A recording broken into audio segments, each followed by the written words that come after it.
नमस्कार। एक और टॉपिक है, कोश क्या है। कोश जो हमारे शरीर में है, जिससे हमारा शरीर बना हुआ है, या जो चीज़ हमारे सर्वाइवल के लिए चाहिए, ये 5 तरह का होता है कोश: अन्नमय, प्राणमय, मनोमय, विज्ञानमय और आनंदमय। तो जो 3 कोश हैं, अन्नमय, प्राणमय और मनोमय, ये सभी में पाए जाते हैं।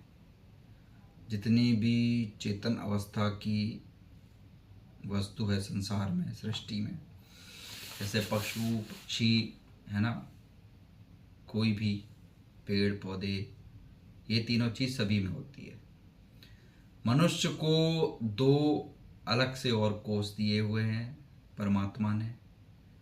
किस लिए? स्वयं को जानने के लिए।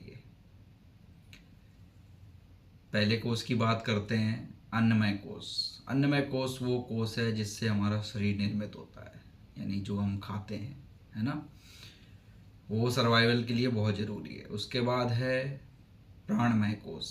प्राण यानी वायु, जिन 5 तरह की हम श्वास ग्रहण करते हैं, शरीर के अंदर जो श्वास नज़र आ रही है, हमें दिख रही है, जिसका हम अनुभव कर रहे हैं, वो है प्राणमय कोष। उसके बाद है फिर मनोमय कोष। मनोमय कोष बुद्धि होती है, जो कि सबके पास होती है।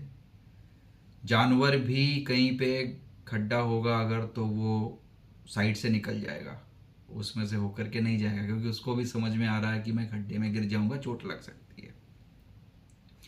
ठीक है। इसके बाद है विज्ञानमय कोष, यानी जो बोध, विवेक और विचार करने की क्षमता, कि यदि आपको कोई भोजन में विष मिला करके देता है अनजान आदमी, तो आप पहले से अपना दिमाग लगाओ कि मुझे अनजान आदमी के हाथ से नहीं खाना है, कुछ भी हो सकता है। आपने अपना विचार लगाया, बोध लगाया। बट जानवर और दूसरी प्रजाति वो ऐसा नहीं कर सकती हैं। तो विज्ञानमय कोष से हम स्वयं को समझने की कोशिश करते हैं कि हम किस लिए यहाँ पे आए हैं, है ना।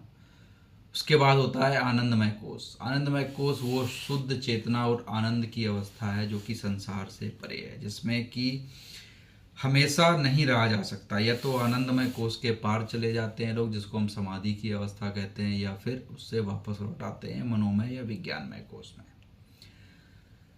तो मनुष्य होकर के अगर हम सिर्फ अन्नमय, प्राणमय और मनोमय कोष में ही जिए, तो मनुष्य, पशु में, पक्षी में कोई अंतर नहीं है, है ना। हमें उससे ऊपर उठना है, ऊपर समझना है। धन्यवाद।